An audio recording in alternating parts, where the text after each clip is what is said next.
My name is Barry Allen. And I am the fastest man alive. Listen to me. There's a war coming. A terrible war. You have failed this city.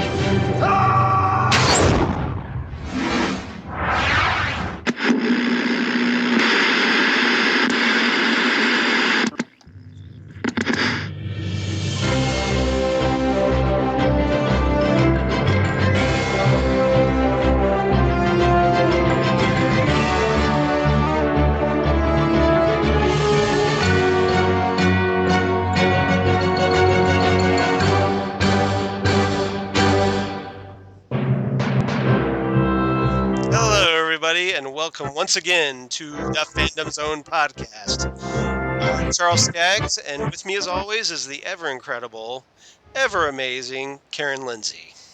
Hello. Hello, how are you? I'm good. How are you? The silence says hi. Oh no. He's going to eat me. So, today we're going to be talking about another episode of Birds of Prey, episode 8.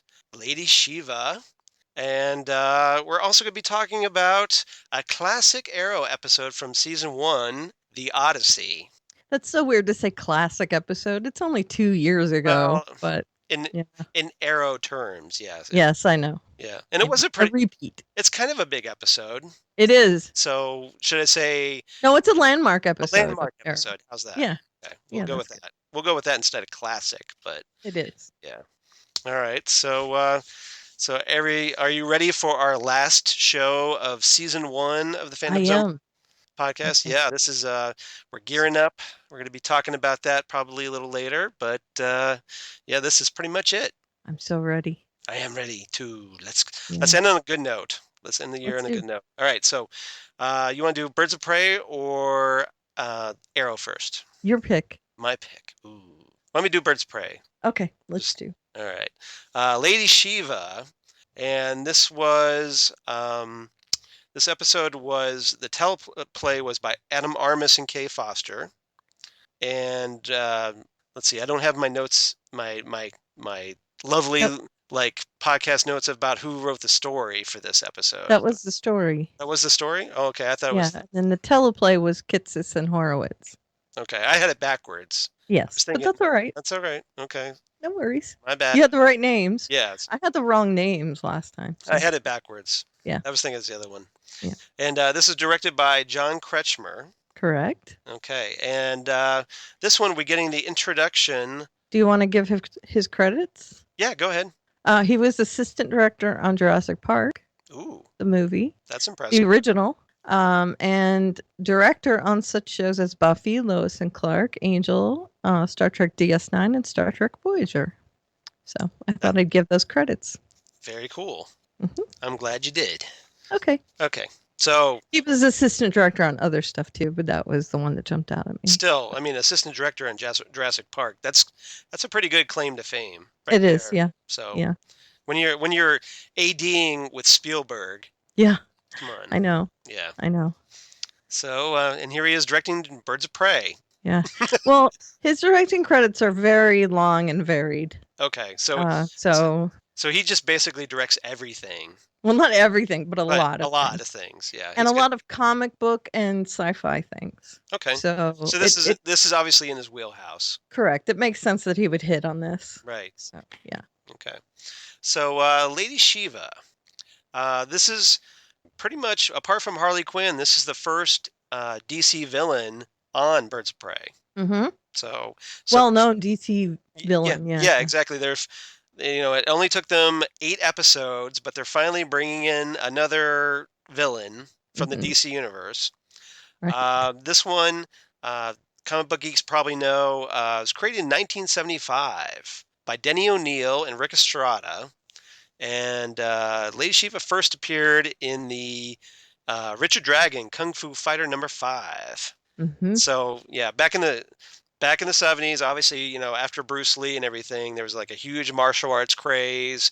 Comics obviously took advantage of this, like Marvel with Iron Fist and, like the Daughters of the Dragon and all kinds of stuff. Shang-Chi, Master of Kung Fu. Yep. So DC did like Richard Dragon Kung Fu Fighter. That was their big martial arts character. Yep. And Lady Shiva was like an assassin. And she's kind of like worked her way through the DC universe. Like she was a big major player in The Question back when Denny Yeah. O'Neil wrote that series, which was a great series. Wrote that for like 3 years. And then she's worked into like Batman, Birds of Prey. She occasionally hooks up with the League of Assassins. Mm-hmm. So obviously, like kind of and she's actually one of the top martial artists in the DC universe, Right. the character. The Birds of Prey version, maybe not so much. No. No, she was quite a bit watered down in this one. A little bit, yeah, because what we're kind of introduced to her. There's a flashback scene. Mm-hmm. This episode opens up. It takes place, I guess, 8 years ago from where we are in the story. And Barbara Gordon is still Batgirl, so we get to see once again the lovely Batgirl costume, Mm-hmm. and which I really like. I really like that Batgirl costume. Yeah, And Batgirl's chasing Lady Shiva. They fight, of course, and there's this ricochet from Batgirl's Batarang, which hits a gas pipe and ends up causing this gas explosion. right. Where it destroys this building and Lady Shiva is presumed dead. Correct. But And well, obviously she's not dead. kind of. She's merely resting. I'm not dead. She is dead though. As far as It's just Batgirl's her- concerned, yeah. Right. It's just her older sister is coming back to avenge her. Right. Con. Yeah. Well, no, we find out that the one that was killed in the was her 15-year-old sister. Right. Okay, so the 15-year-old. Isn't that what I said? Well, no. You kind of turned it around so that the sister was the one coming back for revenge. Oh, okay. But Well, yeah, the older yeah, sister's yeah, coming back. the older sister's Okay. coming back for revenge, yeah. Okay. For the younger sister getting killed in the explosion, and they think because they're really good at identifying the body. And, I'm trying to figure out, like, okay, I guess we never had dental records back then, or fingerprints, Could have been like really burnt. That's true. Really. But we saw the corpse, though. I mean, the body was just kind of lying there, and it looked pretty I know. intact, didn't it? I know. Okay. I know it did. Okay. So anyway, everybody thinks Lady Shiva's dead, but guess what? Surprise, she's not dead. Right. We switch to the present day at the No Man's Land bar, where the Birds of Prey are hanging out, having a good old time. Now, can you not get in if you're not a super person? Because they're just talking right out in the open about having powers. Right. And for one thing, like Oracle's there. Oracle doesn't have any powers. So, no, but they know who she is, right? I guess. Well, I'm guessing she they've seen works her with in- she works with metahumans. So Right. maybe she gets She a showed her pass. credentials. She or gets a something. pass. She's got street cred, I guess. Right. So it's like, So hey, I she used to be showed- Batgirl. She showed some kind of proof to get in at one point. Now they just know her. Yeah. Let her in. Well, you remember Huntress is the bartender, so maybe Right. Huntress gets her in. Hunter's just let her in. Yeah, maybe. Like, that. this is my friend. She's cool. That kind of Yeah, thing. but they just don't seem to care about just openly talking about No. things. But then she lets her old friend from high school in. Yeah, that's what. And she doesn't. Her old friend from high school isn't a super being of any sort. No, it's just like, yeah, Helena Huntress says, "Oh, guess what? I've invited my friend from high school who I haven't seen in, guess what, 8 years. Interesting coincidence." Very weird. Yeah. And we were and like, she just walks right in. Yep, we were at New Gotham High together, and yeah. Right. So how did she get into the bar? I don't know. Well, maybe Huntress got her in too. I see. because they're not talking in hushed tones at the table. No, they're very open about it. Like anybody could just walk by and hear what's going on. Right. Yeah. So, okay, just Yeah. blows my mind. Right. This whole just, hey, I'm a huntress. Yep. Well, You should just go and talk to some normals. Well, I mean, she's well, to be fair, this version of the Huntress doesn't even have a mask. So true. doesn't really care all that much about her secret identity, apparently. Right. So if she runs into Reese at some point, yeah, you would think that like if Reese happened to get into the bar and be like, "Oh, hey, Huntress, what Huntress isn't here? Who is?" I'm not the huntress. What? Yeah, what? What? Yeah. Okay. Worst disguise ever. Worst disguise ever. Yeah. You like that? Yes. I can do comic book guy. Comic book guy. Yeah. Yeah. Very nice. That's my claim to fame. I just try to keep from looking like comic book guy. All right. Please do. Yeah, that's my goal. I don't think you could do that. Well, First of all, you'd have to get jaundice because right. everybody on The Simpsons is yellow. I'll get my magic marker and draw a zigzag beard on my face. And then you'd have to lose the nose. Yeah, and then get the ponytail action and really big overbite. Right.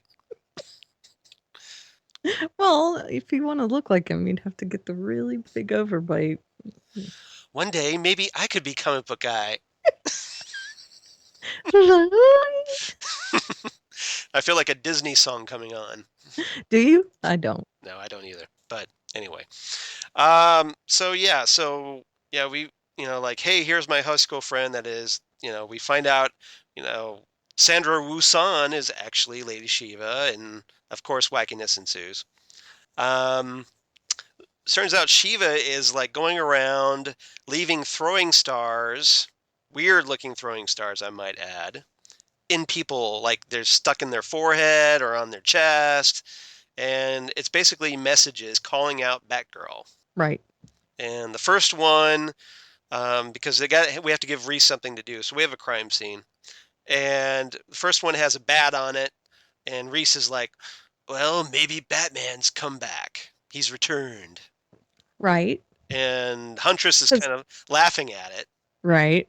He's still alive, I'm guessing. Oh, Batman? Yeah. Well, Reese seems to think so. He's kind of a legend, urban legend that, we think he was around, but we don't know. Even though Batgirl apparently was around 8 years ago. So in 8 years, somehow everybody forgot about Batman. Yeah. I can't imagine. Yeah. Reese says in his head, licensing rights. Warner Brothers. Yeah. But I'm assuming he's alive in this continuity. Yeah, this episode is really good. Actually, we kind of get the timeline because 8 years ago, Batgirl was still around, and Shiva was obviously still around. And then Huntress mentions to Sandra that her mom died 7 years ago. So after this. Yeah. After the Lady Shiva thing. Right. Yeah. So obviously the whole thing with the Joker and everything went down. The war between Batman and Joker.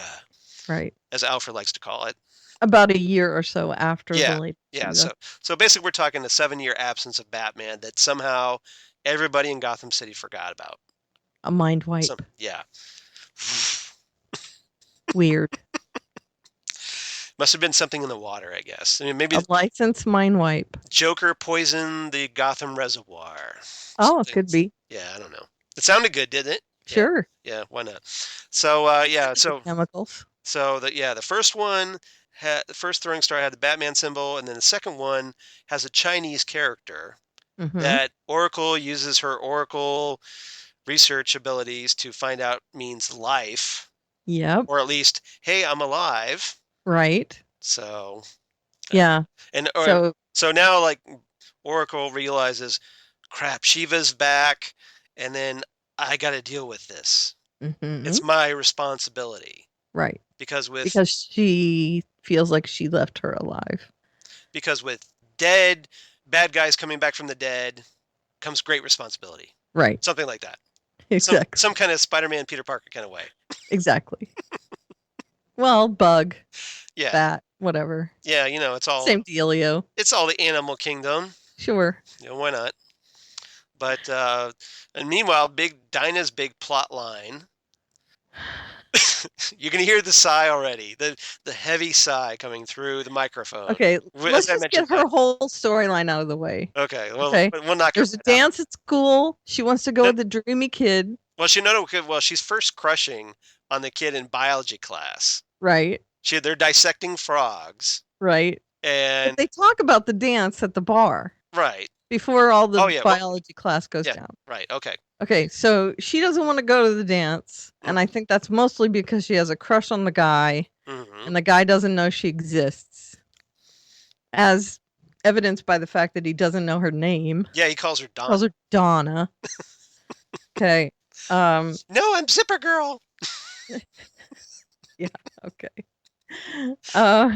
Zipper Girl. I had to bring back Zipper Girl. Thank you. Okay, so she doesn't, and they're encouraging her to go to the dance. So she gets to school, and there's a girl in her biology class that is urging her. Yeah, her friend Gabby. Right. Like, hey, that guy's cute. Why don't you go after him? Right. And so, in order to do this, she's going to use her powers to touch him and figure out what he likes, so that she can mimic the things that he likes. Okay, this really pisses me off because girls shouldn't have to change themselves in order to have guys like them. No. But no, she has to hum a song from the band that he likes, and then he finally starts to notice her, and then she gets tickets for the game that he likes, and then she's dressing like he likes. Yeah, because she comes in to school all hot. Yes. And strutting. Mm-hmm. Oh, Dinah. And finally he knows her name. And then, oh, do you want to go to the dance? And finally, after she completely changes herself for him. Yeah, not exactly the best role model for young women. Not a lesson we should be teaching our kids, right? No. And then at the end of the episode, when what does she turn around and she decides she's not going to go with him or something? No. What happens is she feels guilty about using her powers. Right. And she confesses to Oracle. This is in the funniest scene. I love this scene. She's unburdening her soul. She's like, I've been doing something wrong. I used my powers just to get this guy to be interested in me. And she just unloads. It's not the fact that she completely changed herself to be with him. It's that she used her power. She doesn't care. Well, okay. She debased herself to be At least she's acknowledging one mistake. Yeah, okay. She just needed to acknowledge the other mistake of changing herself. Mm-hmm. But anyway, so she's unburdening her soul. Oracle could care less. Right. She just completely blows her off. She's like, I'm busy right now. Right. Because I've got this whole life and death. I've got this old arch enemy coming back from the dead wanting Right. I don't care about your teenage angst. Yeah, exactly. I got no time for you, kid. Right. Get off my lawn. Dinah, the big kids are talking. Right. Mom and Dad are having a conversation. Get out. Yep. Okay, so then she goes to her friend, Gabby. Yeah. And she says, if you want to go out with him, go ahead. And Gabby confesses that she's crushing on her female lab.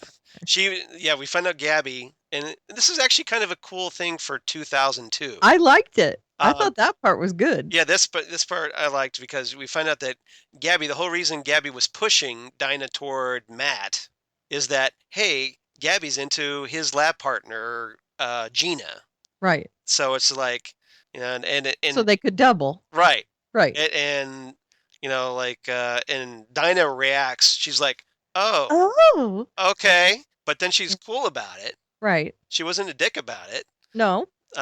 She was just surprised. Right. She just Gabby was that way. So this is almost kind of like the first gay reference in a superhero TV show. Right. Even though it was way under the radar. It was. It was overt, but it was. But it's there. Passing. Yeah. I mean, it's just like, hey, I was into her lab partner. Right. His lab partner. So yeah. Right. So it's kind of there. This is kind of sort of. It was the thing, in a horribly misogynistic storyline. We get a really nice LGBTQ reference. Yeah, Which really ticks me off. if you plunged your hand through all that crap, there's actually a nugget of gold you could bring out. Right. And it was that. But I mean, the moral of the story is change yourself in every possible way, and a boy will notice you. So bad. It's so bad. It really ticked me off. Yeah. So anyway, that's that whole storyline. Can we just get rid of that storyline for now? That's it. I think we pretty much covered it, but yeah. Yeah. Yeah. Okay, so let's go back to the lady. So yeah, Shiva's back. And Barbara is having a really tough time with this. Yes. She kind of wheels into the like this kind of like where she keeps her old Batgirl costume. It's kind of like her Batcave. Yeah, exactly. The Oracle Cave, for lack of a better word. And she's got a display case just like Batman does for Jason Todd's Robin uniform, stuff like that. So like the thing that Arrow has. Right. Which I keep trying to figure out, like with Arrow. Okay, why does he take the time to put his outfit on a mannequin? Did you see the thing that I just put on our Facebook page? No. Jesse got Tom Zoller to draw. Oh. The Arrow Cave? Stephen Amell taking the Arrow costume off of the dummy, the mannequin. Yeah, right. And they said, "Come on, Arrow. Come on, Ollie. We have someone defeat." And he goes, "Why do we have to keep putting this on the dummy every time?" Yeah. And I'm trying to think, like, do you not have coat hangers? I would think it would be a little quicker, or a drawer. Maybe you could just pull it out of and throw it on. Exactly. It's so dumb. A gym bag, something. See, that's okay. That dummy is okay if you're not wearing the costume. Right. If it's like a retired costume or But they have the Flash doing it too at Star Labs. Like it's dumb. Every time he takes off the costume, he's got to put it on the dummy, and I'm like, why? Right. Why? I don't get it. I don't get it either. Not just that, but it's made of spandex. So I have to think that only, because this is a Greg Berlanti production, that Supergirl is also going to have a dummy. I'm sure it will. And she takes off her costume, puts it on that dummy. Right. Mannequin. Do you know how difficult it is to get spandex on and off something like that? Not personally, but. Well, I mean, imagine pantyhose, which are part spandex most of the time, nylon or spandex. So you'd have to stretch it to get it on. And then you'd have to pull it. Lay the mannequin down, and then Yes. And you're rolling around with a mannequin trying to get the things on. Right. That's flashes, right? Yeah. But he could do it really fast so nobody sees him doing it. Sure, okay. The flashes I get. Yeah. But still it's seconds that I know he could use somewhere else. Yes. Arrow is leather. Mm-hmm. Okay, so that's easier, but still it's minutes that he could use somewhere else. In his case, it's leather. He should just set it somewhere. What's the point of having this illuminated tube? Well, in Oracle's defense, though, I mean, she's not Batgirl anymore. No, she wasn't using it. Yeah, I get that. Hers was on display. Hers makes sense. Right. Because hers was like an ode to Batgirl. Yeah, it's like her little Batgirl shrine to herself. Right. That's cool. And I'm cool with that. Yeah. But Oliver, Arrow and the Flash, and when Arrow comes back, do you think that now that Diggle has a costume, do you think his is going to be up there? Because Arsenal's was up there. You're right. They did have a second. Didn't they have a second dummy for Arsenal? For Arsenal's, yeah. Well, I'm guessing Thea will get her own Speedy mannequin. Well, yeah, that's Arsenal's. Oh yeah. Well, yeah, but they're different body builds. I know. So she'll have hers taken in. But it's, I mean. Yeah, but wouldn't they have to get a different mannequin for a woman as opposed to? It'll just show up differently. Okay. I mean, but Roy passed his costume down to her. Okay. She'll have hers fitted, of course. Right. With her daddy's money. Taken in. Right. And taken out. Daddy number 2's money, because Daddy That's number 1. I'm saying. Yeah, she doesn't have Daddy number 1's money anymore. No one has Daddy number 1. Of course, she does have her own money because she had the club, Verdant. Right. Verdant. Yeah. So she did have her own source of income. Yeah. But I liked Oracle's little bat cave. Yeah. Which I'm doing air quotes. Bat Batgirl cave. It wasn't really a cave. I mean, it was like an alcove. Yeah, it was well- very small. Well, And the I Arrow love. Cave isn't really a cave either. No, it's not at all. It's It's a basement. yeah, exactly. And I also like the fact that, and this is what raised my grade Mm-hmm. of this episode, was her talk with Alfred. Yeah, that was it was really good. I love Alfred in this show so much. Mm-hmm. Ian Abercrombie, yeah. Abercrombie is such a great actor, and the talk that he had with her was so great, and it really harkened back to a non-campy Batman. Yep. Whereas some of the parts of this show were very campy, Mm-hmm. the Ian Abercrombie parts really lifted it, in my opinion. Right. And just that conversation made up for a lot of the weak points of this episode. And I think all the Batgirl parts made up for Right. the really crappy parts of this episode. Mm-hmm. So I agree. that whole scene there Mm-hmm. in the Batgirl cave, I thought was great. Yeah, because basically Barbara's beating herself up over not being Batgirl anymore. She does the whole, like, she actually takes the cowl off of the mannequin and puts her Batgirl cowl on, and Alfred comes in, and he has to be the voice of reason, going that, well, this is a suit that no longer fits. Mm-hmm. He doesn't want to be a jerk about it. He's trying to Right. but he's trying to, like, you're not Batgirl anymore. You have to Right. accept that. Yeah, he's not a jerk about it at all. He's No, just the voice of reason. Like you said, he's her biggest supporter, Mm-hmm. but he is also a realist, and he has to tell her, you can't go back out there as Batgirl. You just can't. And of course, she doesn't listen. No, at all. because apparently she has a magic device that she can strap to her back. It's a belt, Yeah. kind of. Okay. I thought it was like a backpack kind of thing or It something. is kind of. Yeah, because it was a longer spinal column, so I thought it was a backpack. Oh, okay. I could be wrong. Maybe it's attach like a belt along her spinal column. Okay. You know, that the box, Whatever. the box or whatever. Yeah, whatever. But anyway, so yeah, It's on the back. It's on her back.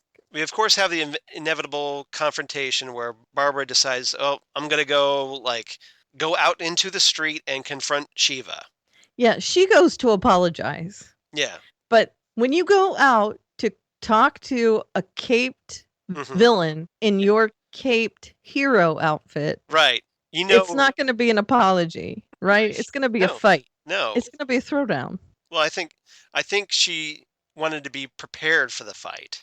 Yeah, but you're not. I mean, when there's something that can go wrong, yeah, with your device on your back and you can get crippled again and killed, you're not prepared for a fight. So, yeah, okay. Go ahead. Keep talking. Well, I was just going to say that. So, yeah, of course there is a fight. Right. Yeah, Shiva kicks Batgirl to the street, kicks her to the curb.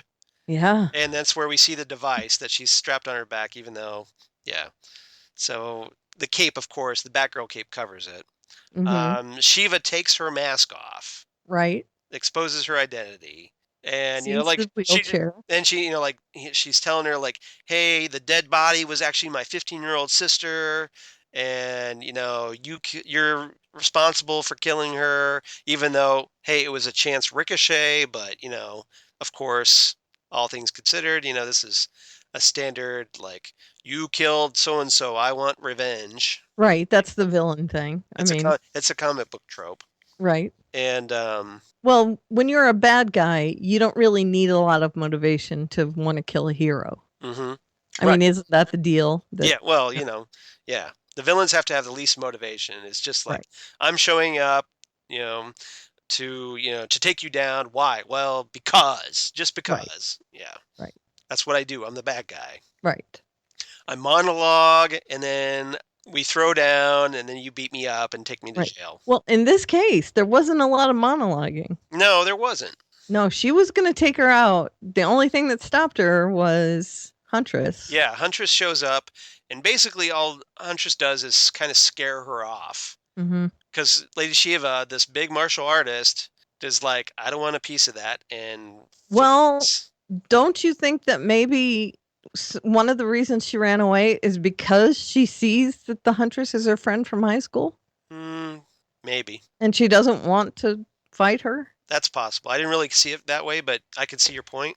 Like, that's a good Number point. one, she That's doesn't want actually to a good point. expose herself Mm-hmm. to Helena. Yeah. Sorry, Helena. It's not Helena. It's not Helena. And she also doesn't want to have to hurt her friend from high school. Right. And now she's getting a bigger picture. She sees it's Barbara Mm-hmm. and Helena. Yep.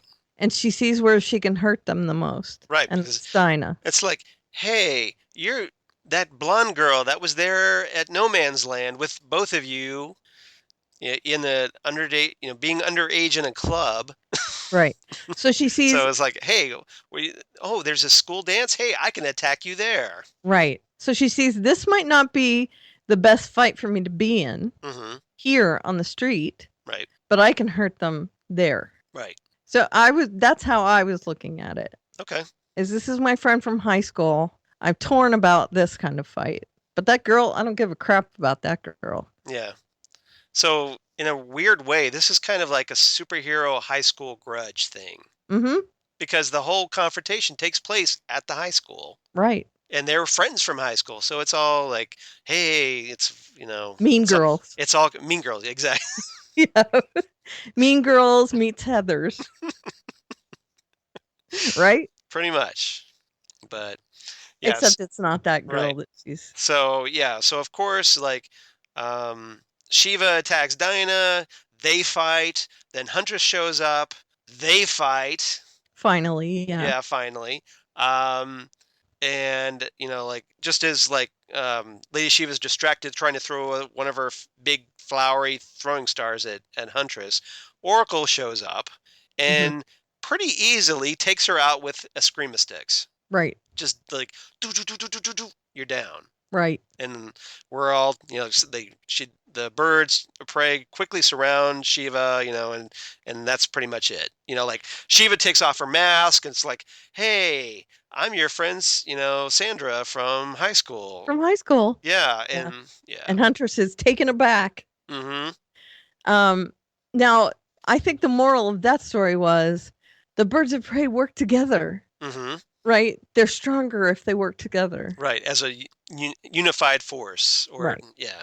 Right. Mm-hmm. Because every time they tried to work. It's the power of three. Oh, wait. That was a different show, wasn't it? Yes, it was. Okay. Because, Barbara tried to go out on her own to solve this because she felt guilty and, put on that back thing, whatever. Yeah. Instead of asking Huntress to help her. Right? Because Huntress is able-bodied. Right. And in doing so, she mucked things up. And if she had just gone to Huntress in the first place, it would have turned out better. And what I'm kind of wondering is, why doesn't Barbara market that box to people and help them to walk? Because maybe there are other people with that condition. So selfish. And even though she said, they kind of talked about the fact that if she did use this box, she might make her condition worse. It would damage her, yeah. But even the wheelchair. Right. Yeah. Which she doesn't. I mean, the wheelchair is leaps and bounds above what a regular wheelchair is. Right. Because it's thought controlled. Right. Please. Instead of having to manually wheel yourself into a room. Well, there's one. The buttons. Hands. Yeah. Right. I know. But my point still, is. Yeah. Yeah. Exactly. It's frustrating, isn't it? Yes, it is so frustrating. One thing, while we're on the subject of technology, one thing we forgot to talk about with Dinah, I know we kind of covered that, but the excuse that Dinah gave Matt was that she looked through his PDA. Right. And as I'm watching this episode, I'm thinking, oh, 2002, you're so adorable. I know, right? PDAs. Yeah. There's a blast from the past for you. Yeah, like Palm Pilot. Yeah, exactly. Yeah. I know. I could just picture him tapping with his little pad and his little the little pen stylus, yeah, thank you. Yeah. And just going do do do do do. I looked through your PDA, and now that's public display of affection. It was just again. it was public display of affection before, but now again, yeah. Yeah. I think everybody's pretty much forgotten that PDAs actually existed. Right. By now. I still have my Palm Pilot. Really? Yeah, I do. I'm sure the charge is gone out of it. I've got my old, it was my very first cell phone, which had a slide out keyboard. Yeah. So. And you could use it like a Palm Pilot? Yeah. Is that what it was? Yeah, pretty much. Yeah. Yeah. Oh, man, we're old. I didn't ever want to give up my Palm Pilot because it had solitaire on it. And I was like, what will I ever do without it? And now I've got a smartphone and a tablet. Yep. Memories. I know. Yeah. So is that pretty much it? Yeah, I think so. Okay. So what did you give this episode? I don't think there's anything else. I don't think so. I think we pretty much covered it. I gave it 8 bittersweet ending shots, and I think we should mention here also that this is the week that Yvonne Craig died. Yes. The original Batgirl. And for this episode to be the one we talk about this week is poignant. Yeah, very poignant in that the episode ends on a shot of the Batgirl outfit fading to black. And that's why I said 8 bittersweet ending shots for this episode. And it made you a little teary, didn't it? It did. It did. Yvonne Craig. Not to betray your cool exterior. No, I cry. Okay. I don't mind saying you own it. I'm cool enough to overcome that. Good for you. Good for you. I'm good with that. That's good. I'm so not cool, Charles. Why are you even doing that? Don't even. Okay, go ahead. I think you're cool. Well, thank you. That's very nice. Especially cool in your brand new glasses. Oh, well, thank you. So I enjoy them. Yeah, she's rocking the new lenses right now. The new windows. Yeah. They're very for those of you who can't see them, obviously, because we're on a podcast. Hello. They're very kind of like a cross between Felicity on Arrow and Cosima on Orphan Black. Yeah, but you're gonna put a picture up, right? I am gonna put a picture up. We'll put it up on the Fandom Zone Podcast Facebook page. Yeah. Hey, so I promised Justina I would. So hey, I put a picture of me up there with Funko figures. Okay, I know. I think it's your. I wanted to cover the rest of my face with something else. But yeah, we'll put a picture up of my new glasses. Yes, I'm rocking the new glasses. Don't make me come through this microphone. So what's your grade for this episode? I give this one, I was a little rougher on it, but because of a lot of this silliness. The girl stuff. 7.5 out of 10 dissected frogs. Gross. Yeah, but I refuse to do the dissection. And I just didn't want to do it, but I said I objected on religious reasons, and I was like, I don't go to church. And you got out of it. I don't want to do it. Yeah, exactly. I respect I don't believe in evolution. I respect it. I respect that move. Okay, Arrow, the Odyssey. The Odysseus. Sorry, Odyssey. Yeah. 2001, or well, actually, technically, it was 2013, an Oliver Queen Odyssey. Right. But this one was. I see what you're doing. Kubrick. As soon as I started doing it, I'm like, okay, this is stupid. Just bail out. I don't like Kubrick. Yeah, I know you don't. Well, how about this? Go Arthur C. Clarke. Yeah, he's all right. The book. He's all right. Okay. The original, yeah. Kubrick is. Okay.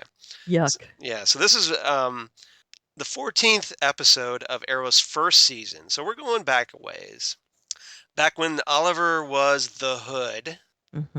And way back. Yeah. And lots more people are still alive, including Oliver's mom, Moira. And so. However. Yes. His stepfather was kidnapped at this point. Right. Walter, yeah. Yep. So, which leads to an interesting development, which was why this was a landmark episode. Yeah, this episode kind of like picks up right off from the events of the previous episode, where Oliver's kind of like pissed off, finds out that his mom is behind this, or at least he thinks is Might. behind Walter's disappearance. Right. Or So, might have something to yeah. do with it at least. Yeah. Yeah. And I forgot to mention this episode, the teleplay was by Andrew Kreisberg and Mark Guggenheim, who are the executive producers. Mm-hmm. And this was directed by John Baring, and I'm sure you probably have who originally wrote the story. I do. Greg Berlanti and Andrew Kreisberg. Right. Another executive producer, Greg Berlanti. Right. The Vampire Diaries, Numbers, and Charmed are among John Baring's credits as well. So he's a CW staple. Correct. Yeah. Does a nice job here with this one, I should Yeah. say. Oh, well, are you going to say why I okayed this one? No, go ahead. Go ahead.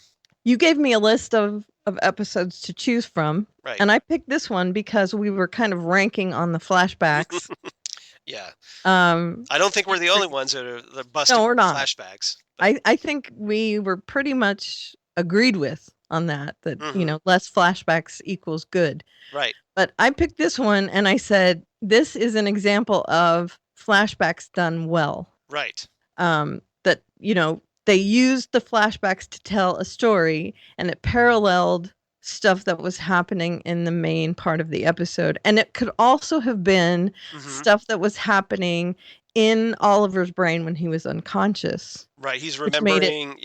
Which made it a good part of the story as well. So I thought this was done very well. And that's why I okayed this as the episode to talk about this week, to say, hey, here's a good example of flashbacks. This is how you do it, because like Karen said, this story, the Odyssey, it's a flashback story. Like the primary story is the flashback. Right. With some of the other story thrown in. Right. As opposed to the flashback being the secondary part, where they do little quick, like, hey, here's this and here's this. And you're just kind of like, well, why did you cut away from the main action?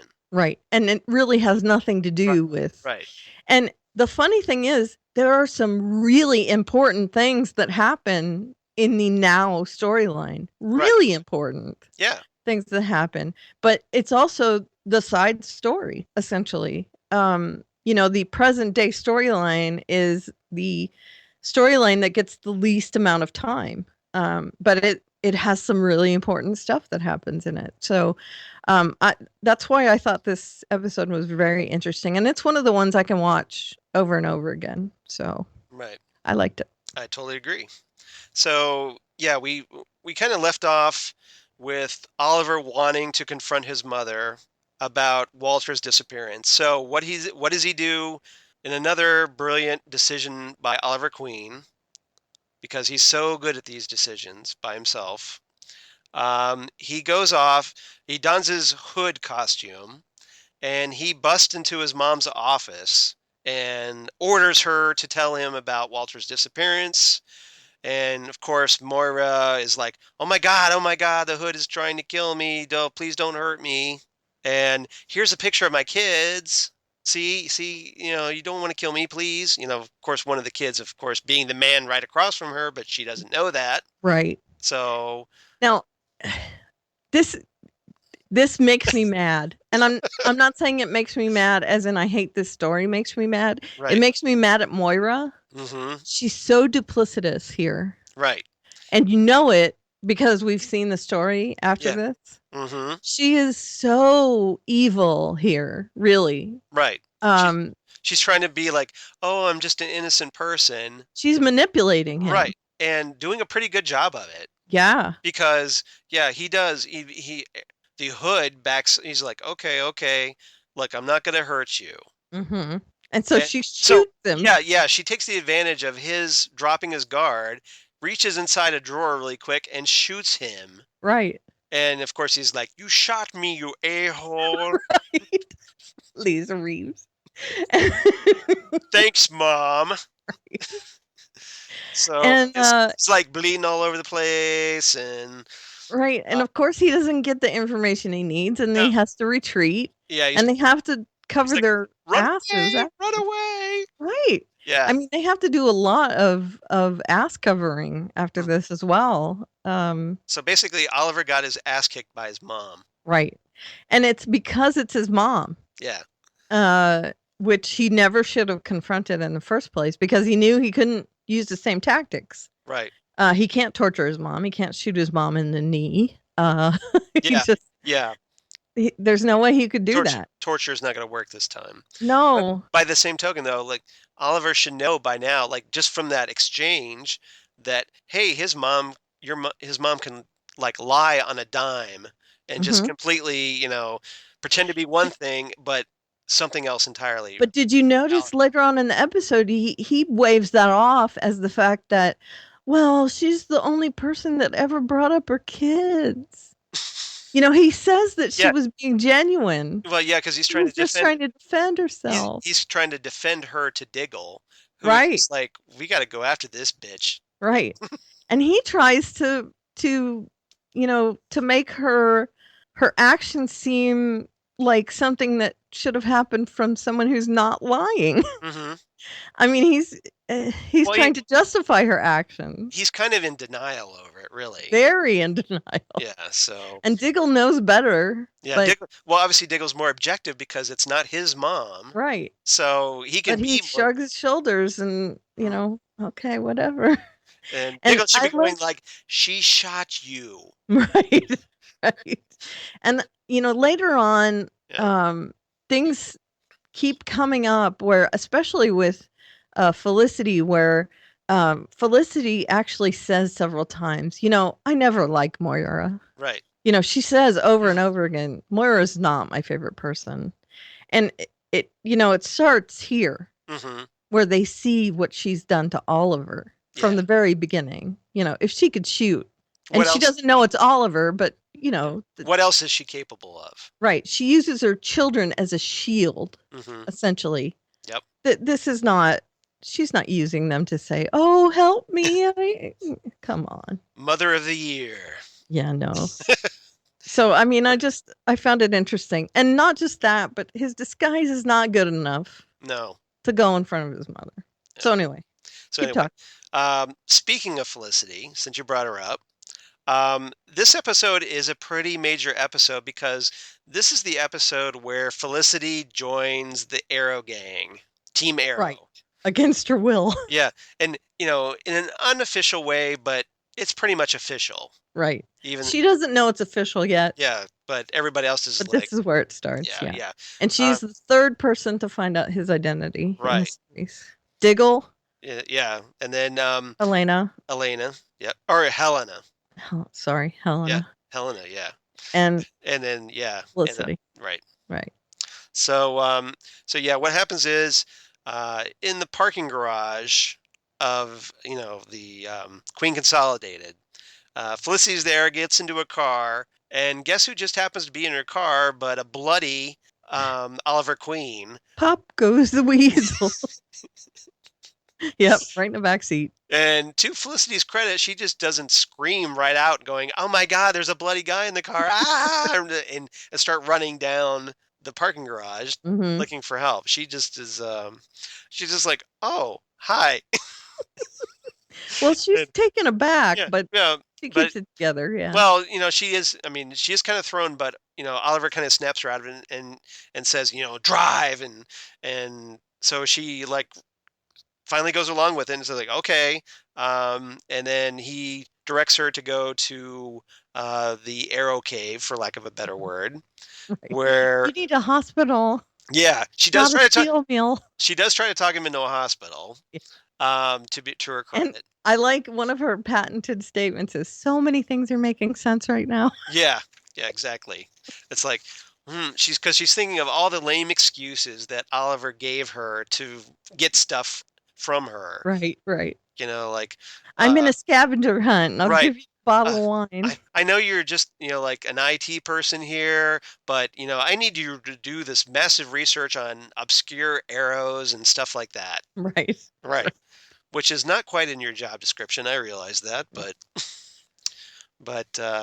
so yeah. And, so she kind of drags, Oliver tries to drag him inside, but then she has to go inside and get Diggle's help because Oliver's too heavy for her little scrawny little girl body. Right. So She's pretty tough, but not that tough. no. He's Not, built like a brick yeah, house. I mean, he's got to be at least 200 pounds. Oh, of muscle. I'm Yes. guessing And 210, muscle weighs more than fat. So yeah. 215. So he's got to Yeah. be maybe 215, 220. Yeah, somewhere in there. He's heavy. Yeah. That was an obscure Christopher Reeve Superman movie reference for those who. Yeah. Or how about this? 220, 221, Yeah. whichever. You get that, Mr. Mom? No, I didn't get that one. Okay. You got me. He's rewiring the house. And Okay. they say, are you going to rewire it 220? 220, 221. Because there's 221 volts. Yeah. Right. I get it. So yeah, Diggle helps from inside. They start working on Oliver. Then we get the flashback, which is really the main story here, Mm-hmm. of Slade. He's training Oliver. Oliver is pretty much sucking at it, and Oh, he's bad. Slade just like, look, kid, you got to get your act together, pretty much. So, because they try to make, I guess, what is it here that Slade tells him there's this supply plane that arrives every 3 months to drop off supplies. So if they coordinate it right, they can get on the plane and leave the island. Right. So there's that. So they make this plan to try to go out to the airstrip and get on the plane. As they do this, though, Oliver ends up stepping on a landmine. Yep. In a brilliant move. Yeah. Well, but to be fair, yeah, they're buried. Yeah, they are buried. It's a landmine. Yeah, he didn't know he's there, right. so yeah. But of course, Oliver finds the one to step on, which is mirrored in a couple seasons. Yeah. So by Felicity. Right. That's true. It's a good point. I see what you did there. So yeah, Slade comes back. They kind of go through this whole series of events where Slade leaves him. These other guards show up to take Oliver into custody. And then Slade takes out the guards, uses one of the guards' body to put on the landmine so that Oliver can step off of the landmine. Right. Which is, yeah. In a very Raiders of the Lost Arkian sort of. Right. You almost expect him to pull out like the little golden idol. Right. That's the tense John Williams music plays. And right. And then a big meteor thing. Yeah, the boulder. Exactly. Right through the forest. Yep. No, sorry. Which was, of course, designed by people like going, what we need to do here is we need to build this big like ramp with a big giant boulder on top and just roll it down. This would be awesome as a booby trap. Right. Robot Chicken actually did a sketch about that. Yeah. I don't know if you saw it or not, but yeah, it's basically like them going through the whole construction of the like what the Mayans did. The Mayans were doing when they designed all those booby traps. Mm-hmm. And having contractors come in and whatnot, like, hey, we got to put this, do all this and this. Yeah, I think you're off by a millimeter there. So it's a great sketch if you check it out. I'll have to go back and watch it. Yeah. I love Robot Chicken. Little digression there. I'm surprised Blaine didn't pop out. What is this bizarre segue? Yeah, there you go. Right on cue. It wasn't that big of a digression. It was a little digression. Yeah.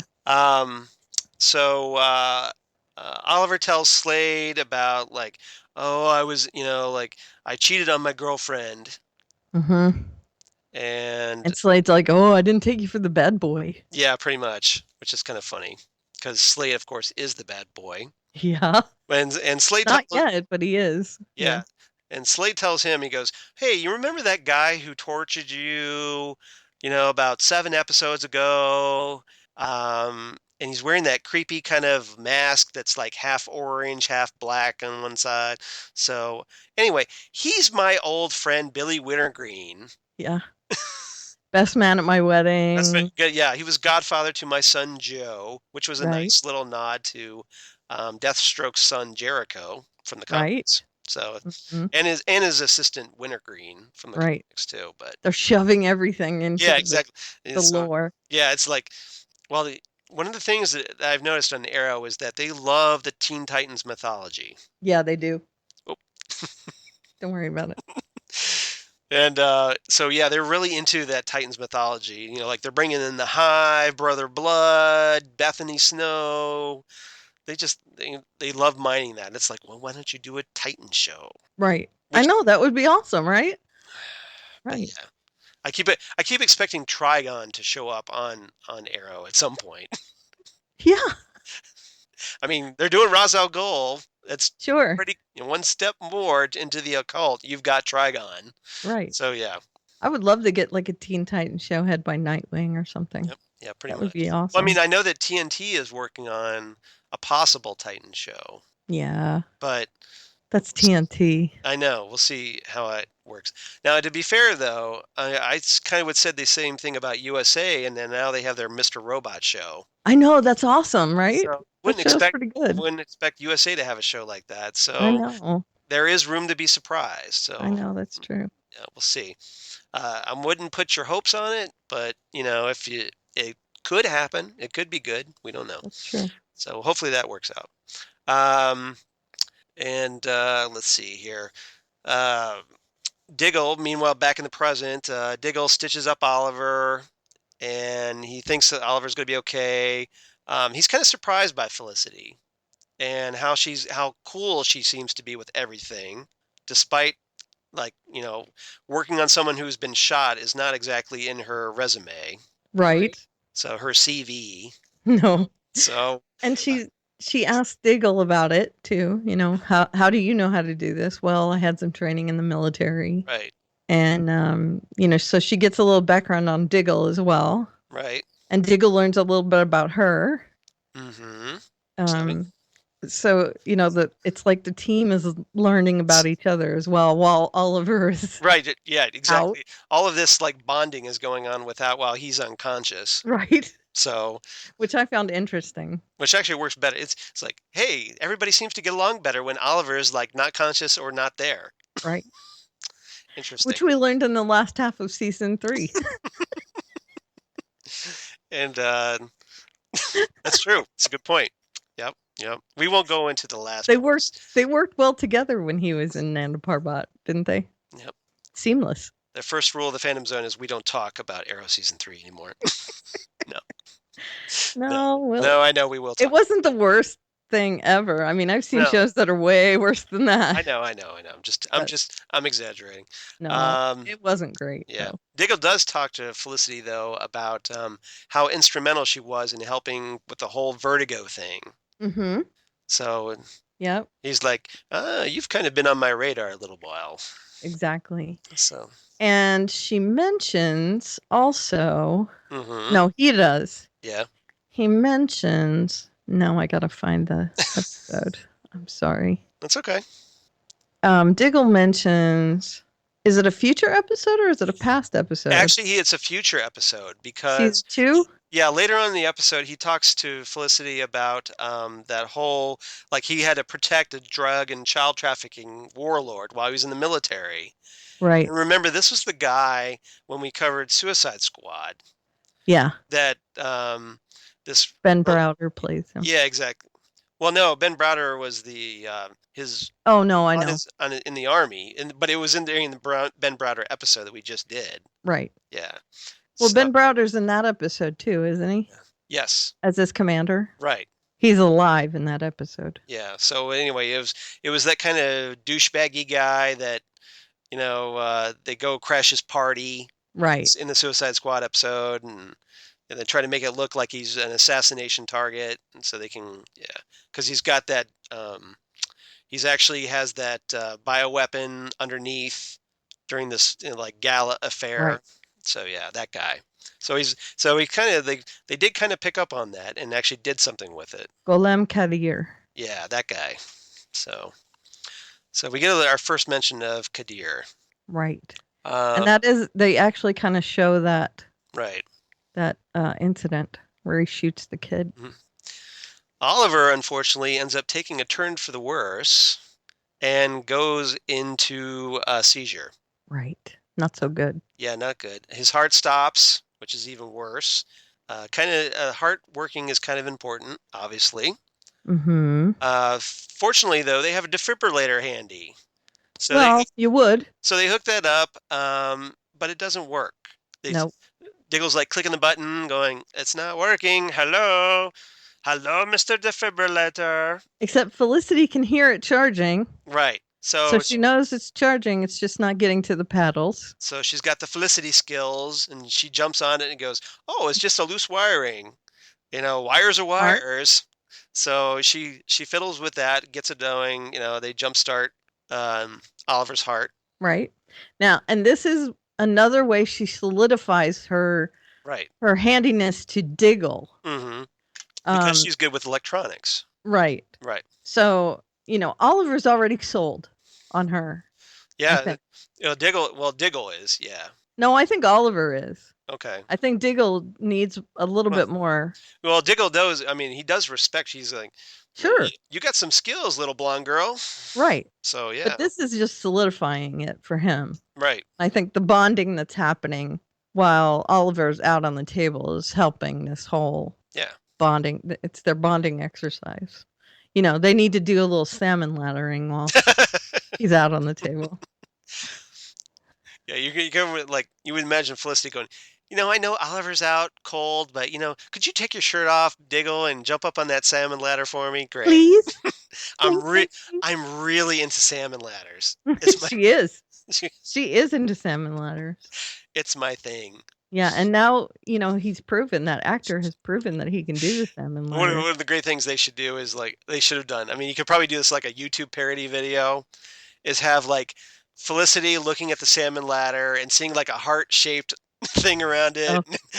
Tweetings. She falls in little birds tweeting. She's really in love with the salmon ladder. She falls in love with the salmon ladder. Sorry, it's just idea that would be hilarious. It just popped in there. But, no, it's funny. Yeah. I'm not in love with you. I thought I was. It's really the salmon ladder. So anyway, they get on the airstrip, in the little control tower. Mm-hmm. Slade, back on the island. Back on the island. Back on the island, yeah. Sorry about that. Back on the island. They get in there. Slade leaves Oliver alone to not screw everything up because he doesn't trust him. Right. So first thing Oliver does is hey, there's a phone nearby. I could call somebody. Dumb. So he picks up the phone. Apparently knows all the internet, how to dial international on it. Sure. And America's always won. That's true. Good point. 011, right? Good point. Isn't that us? Yeah. So he calls up Laurel. Mm-hmm. Of all the people that his first thought is to call Laurel because he has been feeling guilty because he's been looking at her picture. Yeah, he's been really so like obviously a stalker. Kind of. Kind of. Well, okay, yeah. It's the sister's dead, so I guess I'll go back to the older sister. God, what a dick move, right? Pretty much. This is Oliver Queen we're talking about. Yeah. He's pretty much, the master of dick moves. I cheated on her and I got her killed, so now I got to go back to the other. Yeah, exactly. I'll just pick up where I left off, I guess. I don't know. But Baseball. Anyway, so yeah, he hears her voice a couple times, but he doesn't say anything. Mm-hmm. Not because, of course, he can't just go I'm alive. Mm-hmm. And that's it. Not even that. He doesn't even do that. Slade comes in and is what are you doing, kid? Yeah. And he hangs up the phone. Yep. And then, he smashes it. Mm-hmm. Which is maybe you kind of would need the phone, maybe. I don't know. You might want to keep that around just in case. But you'd think. Especially if you get stuck on it. You miss the plane and you're still on the island. You might want to keep that phone intact. Sure. I'm thinking. Dummy. But yeah. So he smashed. It's Deathstroke smash phone. So yeah. He's not green. The arrow's green. Arrow's green, yeah, exactly. Yeah. So the plane's captain is radioing in meanwhile, and he quotes a line from Homer's The Odyssey. Mm-hmm. And he wants someone to repeat the next part of the line back to him. Correct. As verification that, hey, we're all on the same team here, right, guys? Mm-hmm. So that I'm not coming into a hostile. And Slade has that kind of blank look on his face, like when you walk into a classroom and there's a pop quiz and you have no idea, or haven't studied for the test, and it's right. Oh crap. So he's kind of looking around. Oliver, meanwhile, steps up and knows exactly what line to say from the Odyssey. Right. And this kind of blew my mind a little bit. Yeah. Because one, it's Oliver Queen. Right. Who never And studied. yeah, well, he makes the line. He says like, "Well, this is the only book I ever read," or they Mhm. just happen to quote the only book I ever read. I think that's hyperbole. I would think so too. But Yeah. okay, unless Oliver has a photographic memory, how would he remember how the exact line goes? Right. Because It's not a well-known here's line. the thing, I've got Homer's The Odyssey right here. Right. It's huge. It's a huge. Well, it's also this one also has the Iliad. It So, doesn't matter. but yeah. So I read this in high school mythology Mm-hmm. in my sophomore year of high school. Mm-hmm. I remember the story, the general story, but I could not tell you a single line from that thing. I I could know. not quote it back to you. I know. I know some people can, some people are really good with that. But I'm guessing Oliver, like Mr. male Lindsay Lohan, Right. how the hell did he remember that line? I don't know. Was this a bar bet? Unless it was something that his teacher Yep. maybe pulled out lines and they discussed them as points, and this just happened to be one of them. And here's my other thing. I actually went into the Odyssey to try and find that exact line.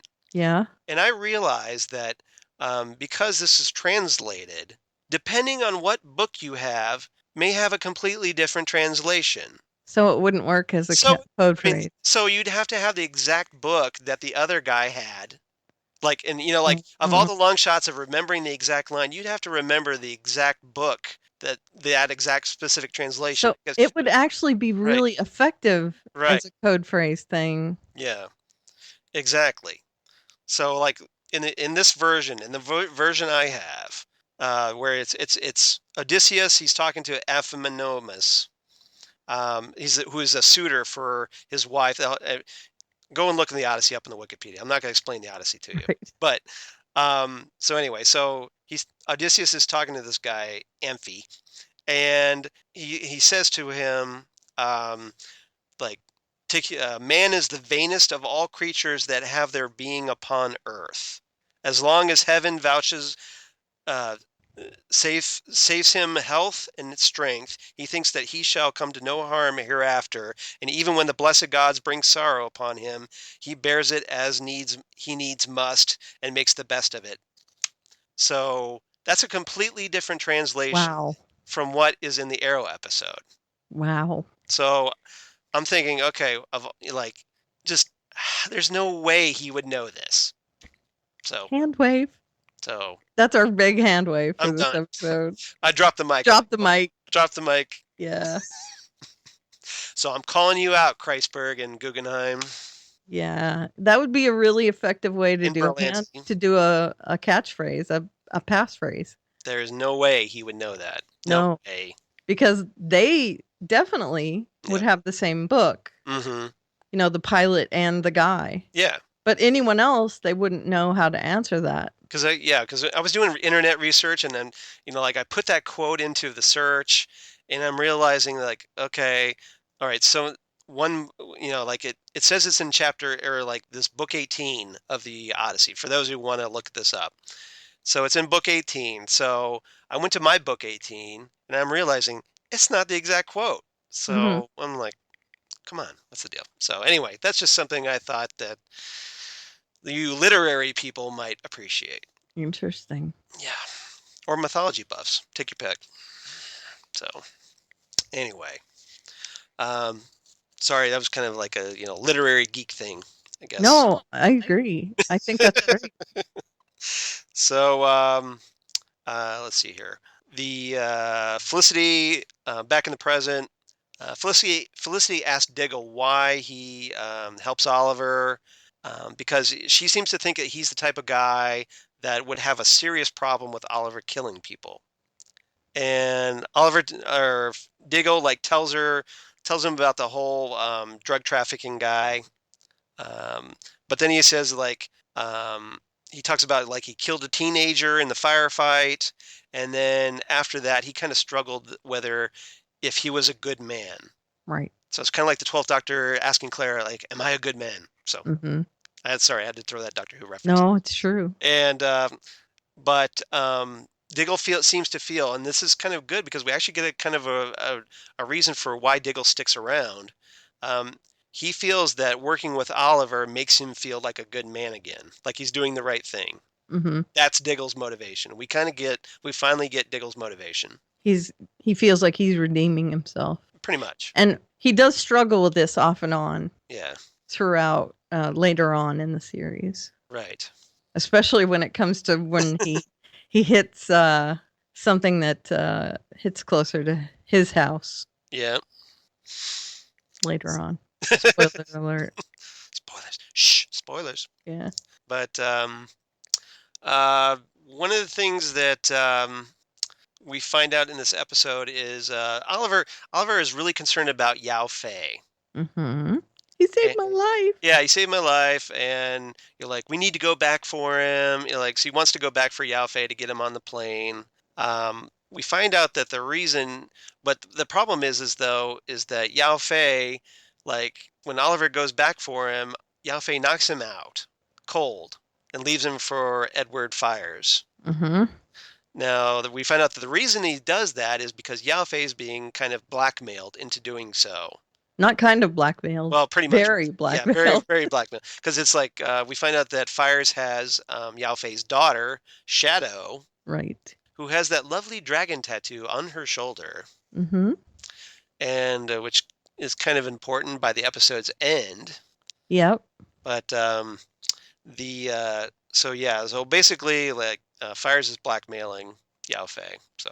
And this is why Yao Fei, even though he and Oliver and Slade might all be on the same side. Yeah. He has to help Fires because Fires has his daughter. Mm-hmm. So, whoops. Yep. So, as for Slade, he ends up getting into a fight with Billy Wintergreen, and pretty much in order to save Oliver. Right. Takes out Wintergreen. But he doesn't mind because Wintergreen betrayed him. Yeah, pretty much. So it's there's kind of a revenge thing going on. In this case, don't they the show refers to Wintergreen as Deathstroke? Yes. As the original Deathstroke. So he's wearing the mask. So do you think Slade did that as a tribute to his friend? I don't know. When he took on the Deathstroke identity? I think he's just wearing the mask, and so he goes by Deathstroke. Right. Now, I thought it was interesting that this guy, and this is just a funny thing that I think every time I see someone wearing a full face mask. Right. This guy took the time to wear eye black. Yes. like Batman. Right. That basically puts it around so that it looks really cool when you put the mask on. Right. Yeah, it doesn't look like this big gaping hole of skin. Right. Or skin exposed through the mask. Why would you do that on an island? Why would you put eye black around your eye just to wear a mask? Why would you do that? Maybe he didn't want the sun reflected on his, like how some baseball players put black on their eyes. I don't know. Okay. It sounded good, didn't it? Sure. How about apart from the fact that maybe he wanted to look badass. Okay. That's the only thing I think. That is more a plausible That is reason. a better Yeah. reason, yeah. Personally, I think. And he's probably puts on the mask I look kind of dorky with that. this. Looks dumb. Let me put some black around that. Oh, that's much better. Yeah. Actually, the whole rubber mask thing is implausible to me. Right. To begin with. Well, we won't go there, but yeah. But whatever. It's I want something that's going to restrict my vision, my peripheral vision, and yeah. It's going to makes out from his eyes. And might fog up, with breathing hard or whatever. Right. Yeah. It could really hinder my fighting abilities, so let me put it on. And limit my breathing. Yeah. It might gape as I turn. Mm-hmm. Yes. If somebody I just want somebody to grab him by the head, twist the mask around so he can't see. Right. That's all it would take, right? Right. Wouldn't that be anyone done that? Wouldn't it be hilarious if someone just grabbed the mask, twist it sideways, and I can't see what? Ah! When you're wearing a full head mask like that, why don't people do that? So yeah, you would think someone would do it to Batman once. And twist, grab him by the ears. It's a cowl. Twist the cowl around. It's got ears. Oh, It's got handles. yes, it does. Well, the Flash is the same way. Mark Waid actually did that bit with the Flash in an issue of JLA Year One, Yeah. where I think the Flash, he had Barry Allen was busting on Black Canary for wearing fishnets or something. Like, how practical is it wearing fishnets or Yeah, something, it's not. or a blonde wig and whatnot? So she like reaches up and takes his little like winged earpieces and twists his mask around so that so he's looking there like a dork with his mask twisted sideways. Nice. So it was Why pretty, don't villains do that? I don't know. Good question. Very good question. No, I could see the Flash would get away quickly. Right. He could just run. Or even if they did it, like he could quickly adjust it back. Sure. But But Batman a little be slower, incapacitated for at least a few couple minutes. seconds. long enough for the villain to get away. Pretty much. Or like enough to like distract you long enough to get a knife in your side. Sure. But yeah. Hmm. Comic book logic versus real life logic. You and I need to take down some superheroes. Let's go find some superheroes with the right kind of masks. I've always wanted to be a supervillain. I think I'd be a much better supervillain than a superhero. But Sure. yeah. I would not be a good superhero at all. I'd I'm want much better to- at the plotting. I'd want to be a superhero, but I'm much better supervillaining. Yeah, I agree. Well, thank you. I appreciate the compliment. No, I mean I agree about me. Oh, okay. That I don't. I would want to be a superhero, but I don't think I'd cut it at all. I think I would very easily be a supervillain. Yeah. I'd rather steal things. Well, alrighty then. I'm gonna. So it's so much easier to be a villain, right? Right, pretty much. So you just totally give in to all those like base urges. And I'm smart. Yep. So I mean, I could definitely plot, and I know what not to do. Plus, you also get you get henchmen. You Sure. get I'd get a lair. right. You get a cool lair. Maybe if you had, especially if you had like one of those cool underground volcano lairs, Right? like like in Blofeld and James Bond or Doctor Evil, something like that. Exactly. And I My know secret underground volcano lair. no monologuing. Right. Just Right. shoot the hero. That's Right. it. No Yep. monologuing. Yeah, don't screw around. Just I kill know it. that already. Don't Devices. strap into a table with a slow-moving death mechanism above. Don't do that. Nope. And I know from this last week's Under the Dome, Mhm. don't tie the villain or the hero to a wooden chair and then leave them alone in a room. Right. Where Dumb. they can just flip over and smash the chair and Break the chair. Yeah. Dumb. Yep. Everyone knows that, right? Doesn't everyone Anyone, know that? most people should by now Yeah. if they watch TV. This is my smart thing coming out. I think I'm smart enough to avoid all the pitfalls that a villain would fall into if they Right. were bad at their job. So for all you aspiring supervillains out there, We'll give you all the tips and hints. yeah, just feel free to write us up on on the Phantom Zone podcast Facebook page or on Twitter. If you have any And- questions. Yeah, just if you have any questions, you need some advice, we're right here. Sure. Maybe we should do like Supervillains Anonymous. supervillain consulting. Actually, service. We could be consultants. Let me plug one thing here. gotta be- Supervillains and Superheroes Anonymous Right. on Amazon by Lexi Dunn. She's one of my good friends, Mm-hmm. Freya. Right. Her second book has come out, Supervillains Anonymous, and we meant to do a podcast about it, but we didn't. So if you were looking forward to the follow-up to that, and it is a superhero book, by the way. Oh, cool. So, Let's check that out. Yeah, Superheroes Anonymous was the first, and then the Mhm. follow-up was Supervillains Anonymous. And her name again? Lexi Dunn. Okay. So that's Lexi, right? Lexi Dunne. Got it. And her website is Dunn Writing. Dunne Writing. It's a pun. It is a pun. Yeah. Because Okay. she's awesome like that. So there you go. Free plug. Yep. And she is Lexi Dunn Writes, I think, on Twitter. I'll take a copy now that we plugged it. Hook us up. Yeah, well, I could All right. probably get you a copy if you want it. That's all right. I can get my own copy. Okay. I'm good. I'm good. It's a really good Yeah. set of books. I love sure. them. They're great. So anyway, back to the episode. Yeah. Sorry. Really quick. It's okay. Oliver finally What is wakes this up. bizarre segue that's Yeah, that was a good. Yeah, that one I Hey, think maybe was a segue. stay That on- was the segue. That was okay. That was Oliver finally wakes up, and yay, it's like it's my show, damn it. And after updating all like the computer, the computer systems in the foundry, I think that's what they were calling it back then, the foundry. Right, the foundry. It wasn't Verdant yet. Yeah, Felicity just goes ahead casually and like, oh, okay, I'll just hack into the police crime lab, and we'll just order that, Oliver's blood sample. You know that blood that was all over the place in Moira's office, that whole like loose end. Well, guess what? We're just gonna destroy that. Right. So, and she says she's going to tell them to destroy it. You're right. Which is awesome. Yeah. I think. So great. See, Felicity could be a supervillain too. Pretty much. She's got the skills. She's got potential there. Maybe Ra's al Ghul should have recruited her. Right. It's true. Well, she almost was a supervillain.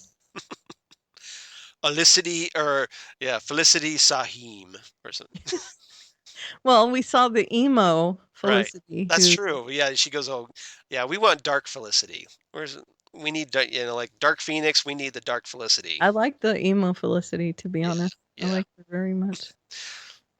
I'm just going to listen to Sunny Day Real Estate. Shut up, Mom. Shut up, Mom. Anyway. I'm listening to 9 Inch Nails.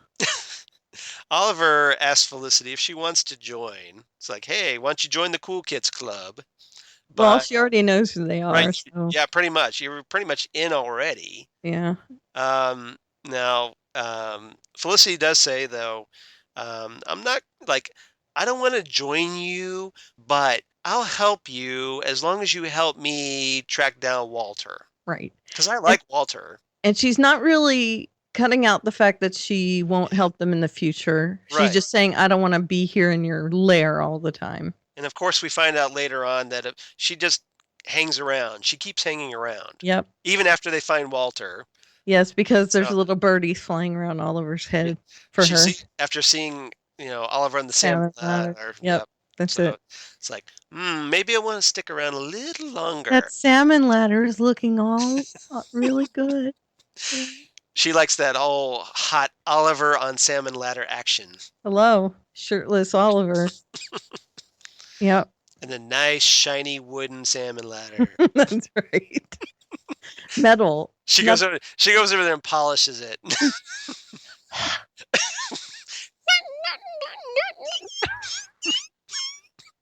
Exactly.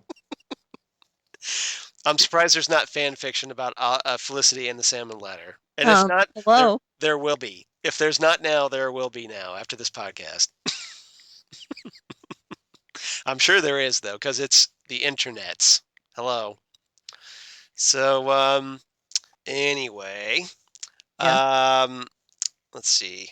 We talked about Oliver telling Diggle that his mom's off limits. We talked about that, right? Mm-hmm. Okay. So anyway, he goes back home, and who happens to be there but everybody's favorite cheery sunshine, Detective Lance, who says that, the hood attacked your mom. Mm-hmm. And Oliver's like thinking, I know, I was there, dude. Shut up. So Quentin leaves. Oliver hugs his mom and says, oh, don't worry, Mom. The hood will never come after you ever again. So. Yep. Yep. And he can guarantee that because. On the hood. Hey. Right. Yeah. But now Deathstroke coming after you and killing you. Well, we won't talk about that. That's a whole different thing. Yeah. Yeah, that's something else. So. But by the way, one internet search and I found Felicity and salmon ladder. Nice. Wow. So bad.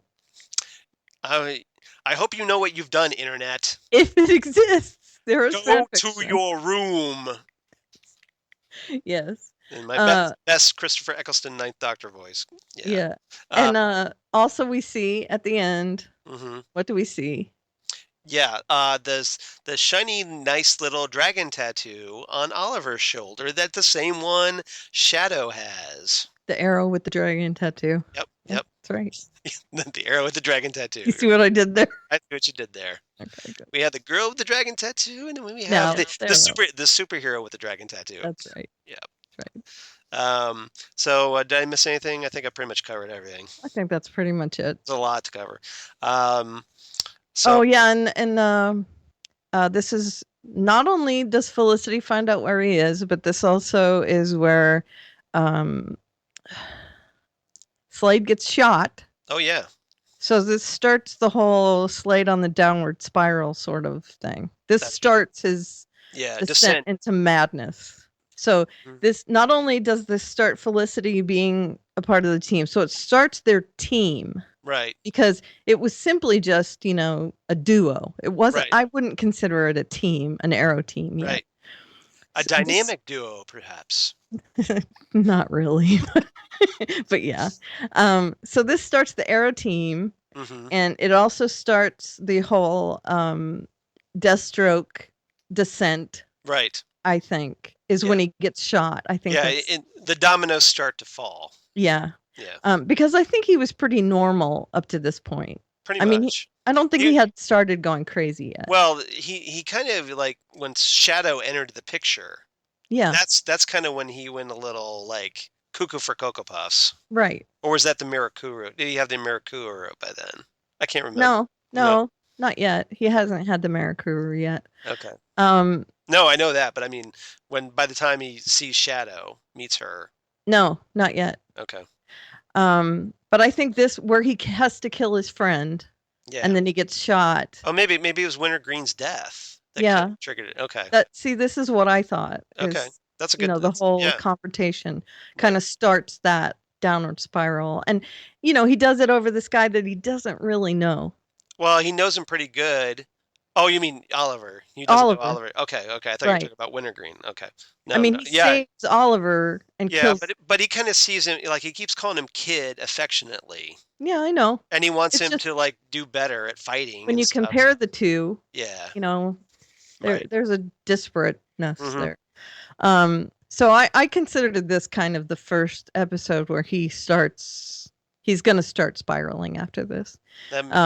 So there's a lot of that. And we also see that Shadow was important to Oliver because of the tattoo. Right. And this is where we also see that Walter is more important to Felicity than we've seen. Right. We know that he's important to her. Yeah, but now we see that Felicity is willing to put herself in danger to help find Walter. So yeah, Felicity obviously really likes Walter. Right. So. And I think it's a father thing. Yeah. More than anything else. Right. And we learned about her home life later with her mother. So you think it's kind of like a father figure? I very much think it's a father figure thing. Very much so. That's a good point. Yeah. Because, she was raised by a single mom. And I think Walter was very much her father figure. Yeah. So. Even if they didn't plan it, it worked out really well that way. In retrospect. Yeah. I don't think they did plan it, to be honest. No, I'm sure they didn't. But I think it worked out that way. Yeah. You could say if you wanted to argue it, you could argue it, but right, exactly. Okay. Anything else? Yeah. So no. Okay. I think that did it. So, yeah. You sure? You don't sound sure there. I'm trying to think if there was anything else. Okay. I covered a lot, so I thought. Yeah, I think that's it. Okay. So what did you end up giving this episode? I give it 8.5 wires are wires. Oh. Because Felicity says wires are wires. Right. I give this one 8 out of 10 copies of Homer's The Odyssey. Yes. So, that's the thing that's the point I wanted to make. I'm sorry. I knew there was something niggling at me. Uh-oh. I hate niggling. This is also the start of where people who write the show make covert references to Oliver's journey from the island back home to parallels to the Odyssey. Oh, right. Yeah, because Oliver is definitely an Odysseus type character. Correct. As he tries to get off the island. Right. Right. So there are parallels starting with this episode to the Odyssey. So if you're curious at all about it, even if you just skim on the internet, Read more about it. The more you know. The more you know. Yeah. Right. The Odyssey is a very interesting thing, and Ulysses, of course, as well. Ulysses. Yeah. Whatever. Just say Homer. Dope. Not that Homer, but yes. Yep. They're really good stories. Very long stories, but worth it. It's very worth it. You'll get more out of it than I think you would like War and Peace or anything Tolstoy. Correct. They're Greek. Yeah, and there's stories. and there's cool things like all these mythological monsters and stuff. Yeah, and so you learn a lot about like words that you see now. Right. You learn the meaning of where they came from, because the gods and the people that are in these two stories are used now to mean other things, and you'll see where the origin of these words came from. So. If you dig Wonder Woman or Marvel's Hercules, you will dig Xena. Yeah, you will dig this. So. But even any kind of DC comic or Marvel comic or anything, they're all pretty much based on these Greek myths or Roman myths or anything like that. So they're timeless. Right. So I don't hesitate to recommend even just looking it up, skimming it online. Yep. To see what the story's about, see the characters. It's really interesting, and the Odyssey very much is an Oliver type story. Right. So definitely. Anyway. Except for the suitors, but yeah. No, Tommy. Well, it's true. It's a good point. All the people that Laurel Tommy's like a suitor when he finally gets back. Yeah. Right. Good point. She dates other people too. Right. Right. Yep. So essentially, there are some niggles of some little nuggets of Odysseus in that too. And I did want to mention some background. Did we both give our? Yeah, we did. Yeah, we did. Some background information that I left out. Birds of Prey information. Sung-Hai Lee, who played Lady Shiva in Birds of Prey, was in Nurse Betty, the movie, but she also played Trisha Tanaka in Lost. Ooh. In Trisha Tanaka is Dead. Anyone who's watched Lost, right, knows who Trisha Tanaka is. She was well spotted. Of Lost. Adams and O'Neill Streets were in the flashback, and that's of course a reference to Denny O'Neill and Neil Adams. Right. Yeah, how do we skip that? It's my fault, I guess. I don't know how we skipped that. I really wanted to mention the Trisha Tanaka thing though. Right. Because that's like a big deal for me. And that's not Trisha Takanawa from Family Guy. No, it's not. It's Trisha Tanaka.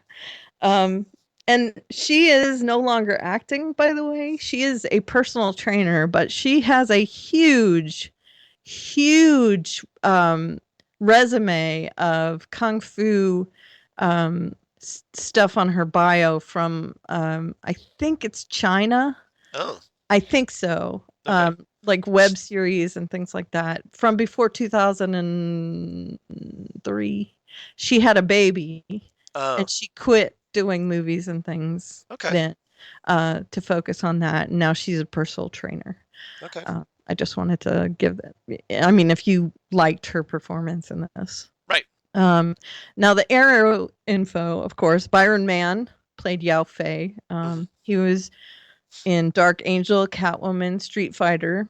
And here's something I found interesting about him. He is a member of the California Bar, a graduate of the University of California, Los Angeles, and also obtained a Juris Doctor degree from the University of Southern California's Law School. He's a lawyer in real life. Well, we won't hold that against him.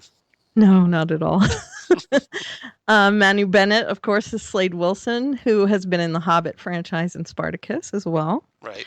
Sebastian Dunn plays Edward Fires, and I couldn't find a lot for him, but he was in the movie Blackwood after this. Okay. Won a couple awards. Selena Jade plays Shadow, and her first American movie was The Man with the Iron Fists. Right. So, in case you're looking for other stuff. That's the RZA movie. Mm-hmm. Yep. In case you're looking for other stuff to see her in. She hasn't really taken off, I guess, but it looks like she's got some other stuff coming up. So that's a good thing. It looks like maybe Arrow is a jump board for her. Right. Merritt Green plays the news reporter in this. And if you look him up on IMDb, he plays a news reporter in effing everything.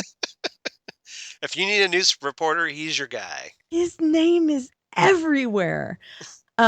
If you look for him and, look him up, type his name in, Merritt Green, and Stephen Amell, and there's a little clip of them talking. He is like 2 feet tall compared to Stephen Amell. And so I kind of see why he's always a news reporter, always on screen. He's behind a desk. Yeah. Right.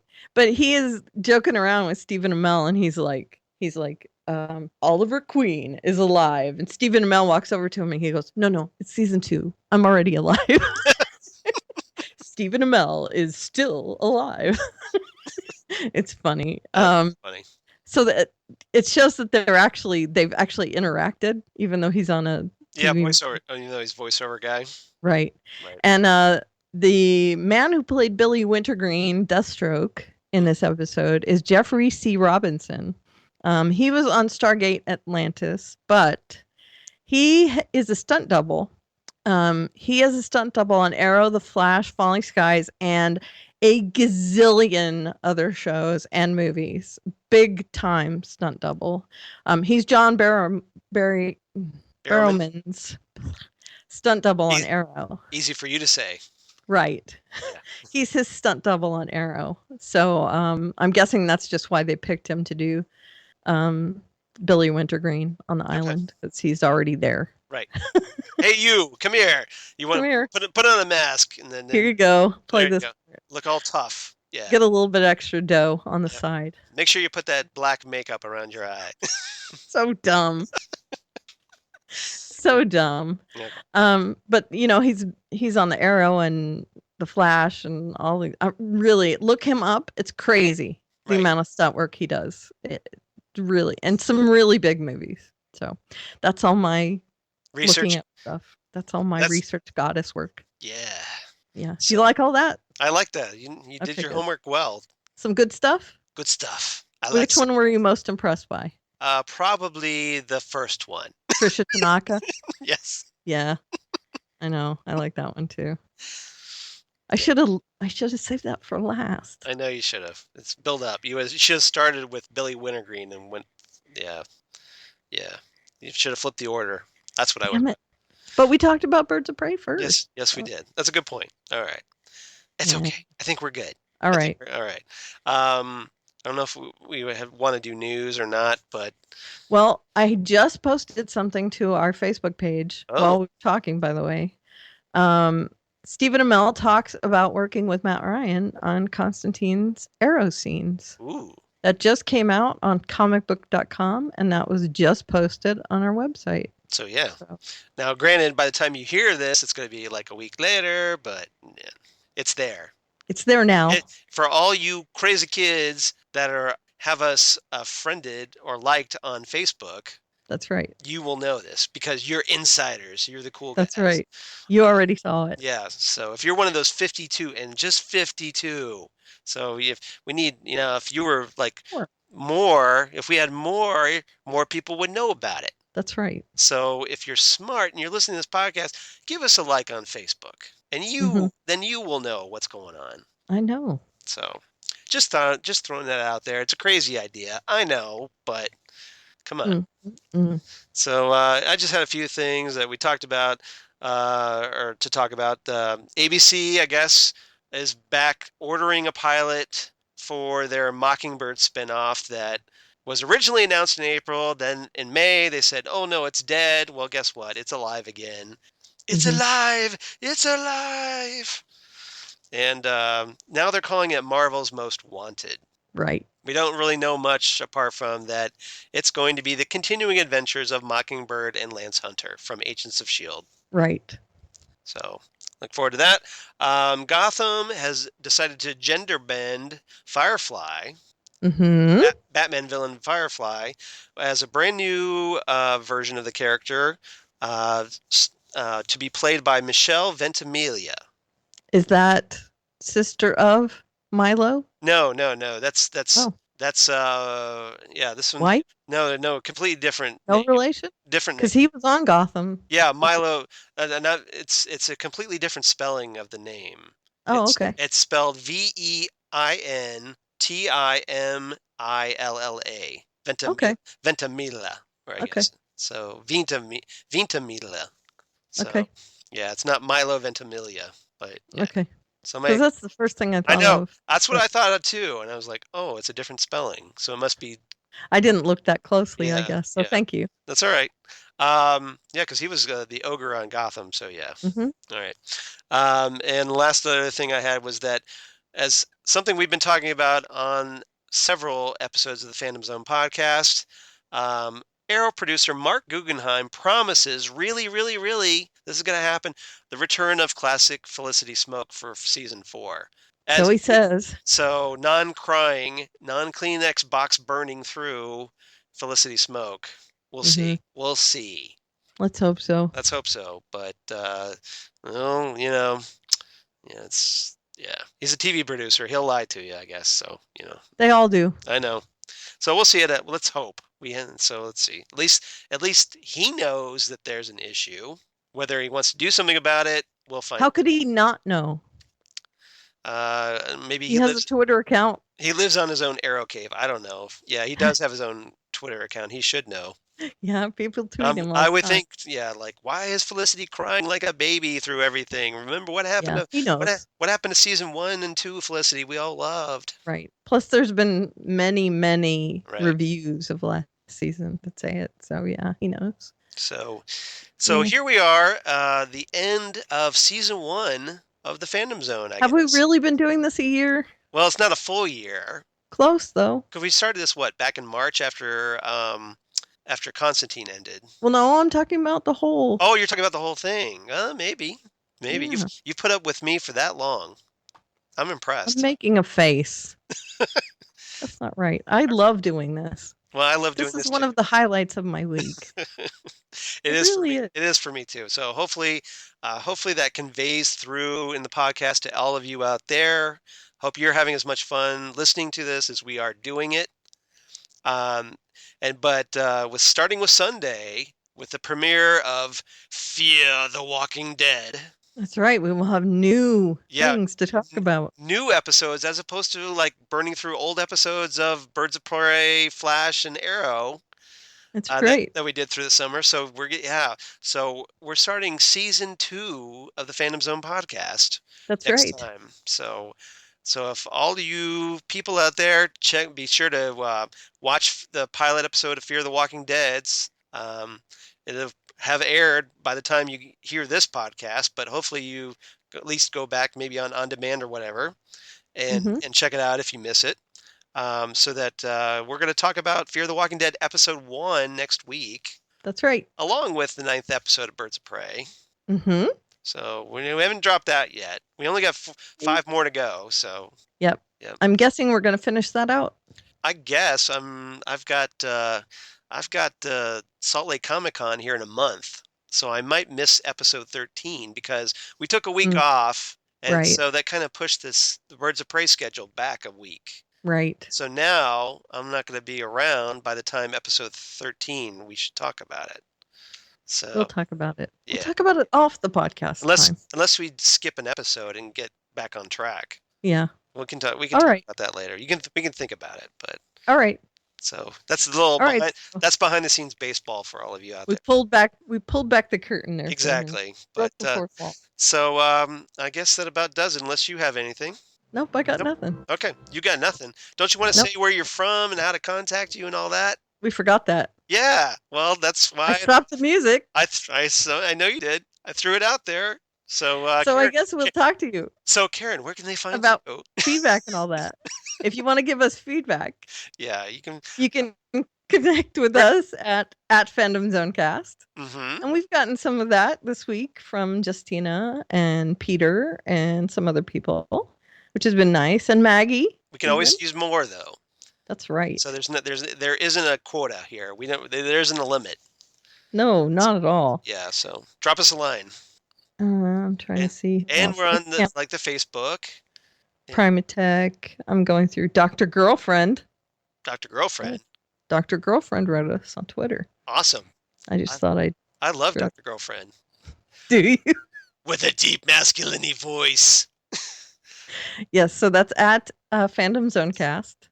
And then our Facebook page is Brock Simpson. facebook.com/Fandom Zone Podcast. And you might see some changes on that page. So you really should go and like it. Yep, because we're going to throw out a new coat of paint for season 2, so check it out. That's right. Yep. Spruce up the joint. That's right. Throw some throw pillows around, Yep. things like that. And our email is fandomzonecast@gmail.com. Right. And please like and review us on iTunes as well. Right. Yeah. We could definitely use some of those. Mm-hmm. Get her Karen, viewability up. Karen, where can they check out your stuff? Mine is easy. You're At Aleveria, Aleveria, Mhm. on the Twitter machine. And I have an About Me link in my bio, and that is where you can find all my other. I was going to say, yes, another for stuff. Oh, everything okay. else I do. Your other S. Yes, and I alluded to doing another podcast for my other network, Golden Spiral Media, and I will be doing. It looks like I will be doing a Supergirl podcast there. So. But you're going to talk about Supergirl here, right? Yes, I will be doing it here as well. Because, I'm sure I'll have a few thoughts on that as well. It will be completely different because you and I are comic book geeks, and I will be doing it with someone who is not a comic book geek. So this is for geeks only.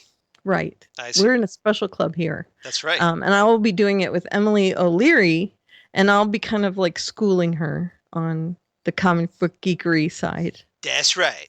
So it'll be a completely different view on things. Right. So this is the expert level. Yes. Yes. Exactly. We're expert level. We're the advanced placement class. We're God mode. We're AP. We're the honors. Yeah. Up down, left, That's right, left, right. A B B. We're Konami. Top shelf, yo.